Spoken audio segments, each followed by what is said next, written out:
اعوذ باللہ من الشیطان الرجیم بسم اللہ الرحمن الرحیم رب اشرح لی صدری ویسر لی امری واحلل عقدۃ من لسانی یفقہوا قولی۔ تمام حاضرین و ناظرین کو السلام علیکم ورحمۃ اللہ وبرکاتہ۔ امید ہے کہ آپ سب ایمان اور صحت کی بہترین حالتوں میں ہوں گے۔ مرد عورت سے اپنی مخصوص خواہش کی تسکین حاصل کرنے کے لیے محبت کرتا ہے۔ عورت کی آواز کی شگفتگی اور نرمی اس فتنے میں اضافے کا باعث ہوتی ہے۔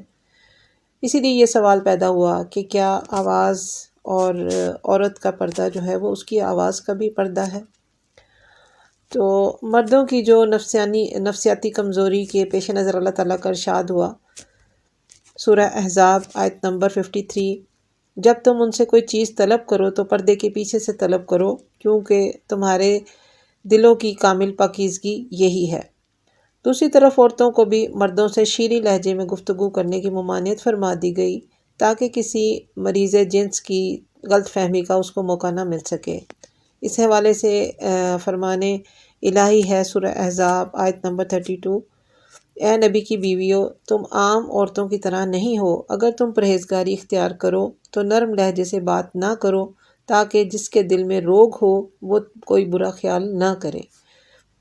اس میں یہ بات مینشن کرنی بھی ضروری ہے کہ نبی کی بیویاں چونکہ امت کی مائیں ہیں اور اس لیے ان کو جو مخاطب کیا جا رہا ہے تو اس کے لیے ہمیں چونکہ اس مسلمان ہونے کے ناطے ان کو فالو کرنا ہے، لہٰذا اس کا مطلب ہے کہ تمام مسلمان خواتین کے لیے یہ حکم وارد ہوا ہے۔ غور فرمائیے کہ جب بھرپور قوت ایمانی کے حامل افراد صحابہ کرام رضوان اللہ اجمعین کے لیے یہ حکم ہے، تو پھر آج جب کہ مسلمانوں کا ایمان ضعف کا شکار ہو چکا ہے، عورتوں کے اجنبی مردوں سے اختلاط اور ان سے گفتگو سے احتراز کس قدر بدرجہ اولیٰ واجب ہے۔ کسی ضرورت کے تحت بات کرتے ہوئے اللہ تعالیٰ کے حکم کو مد نظر رکھ کر لہجہ اختیار کرنا چاہیے، ایسا لہجہ جو شگفتگی اور شیریں انداز سے بالکل مبرہ ہو۔ عورت کا وہ لہجہ جو شگفتہ و شیریں ہو، اس کے گفتگو بے حیائی کی دعوت دے اور اس کے الفاظ بازاری بیہودہ فحش ہوں، تو ایسی عورت یقیناً اللہ کی مقرر کردہ حدود کو کراس کرتی ہے، جان بوجھ کر غیر مردوں کو نامحرموں کو اپنی طرف متوجہ کرنے کے لیے ایسے انداز و الفاظ استعمال کرتی ہے۔ شریف اور باوقار خواتین اس قسم کی حرکتیں نہیں کرتی۔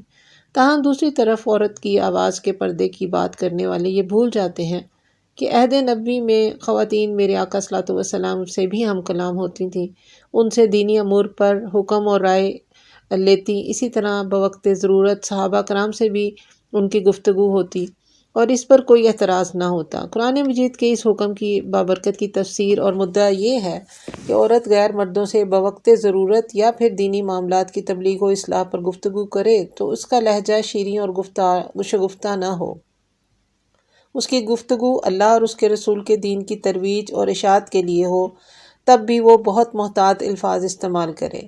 اسلام وہ دین عظیم ہے کہ جس نے عرب کی جہالت زدہ قوم کے ہاتھوں ستائی عورت کو باعزت مقام اور اعلیٰ حقوق عطا کیے۔ جس معاشرے میں بیٹی کی پیدائش پر اسے زندہ گاڑ دیا جاتا اور عورت کو ہر حق سے محروم کیا گیا تھا، اسلام نے اسے تعلیم کا حق، نکاح، مہر کا حق، وراثت کا حق دیا اور عورت کو باعزت مقام اور تحفظ دیا۔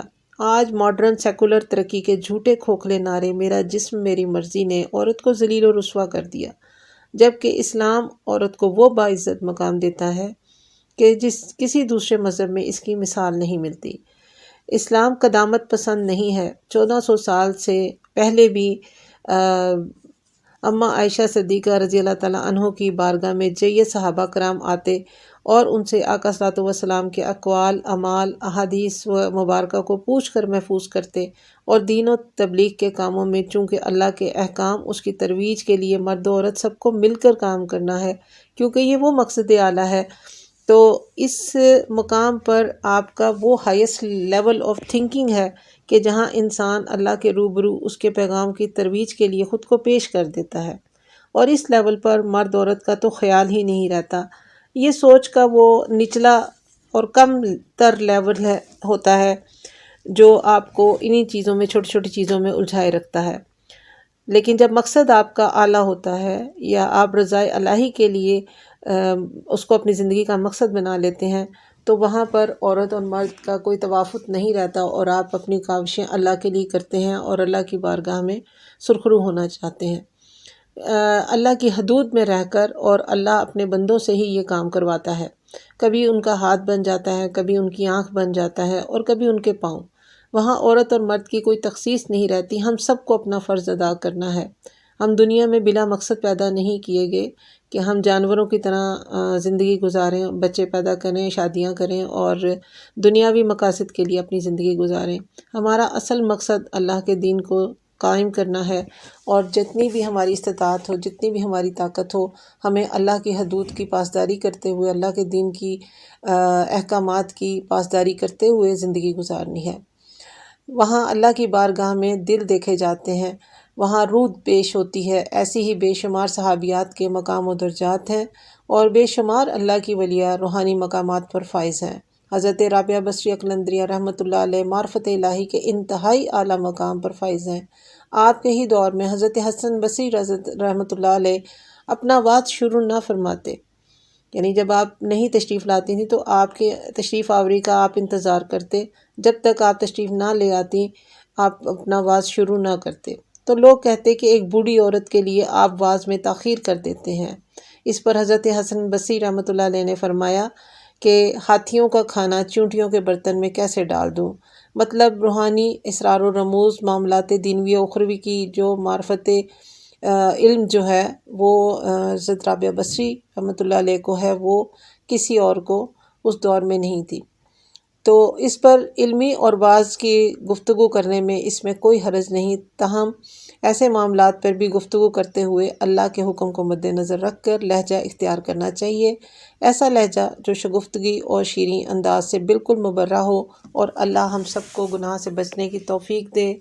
آمین۔ وآخر دعوانا الحمد للہ رب العالمین۔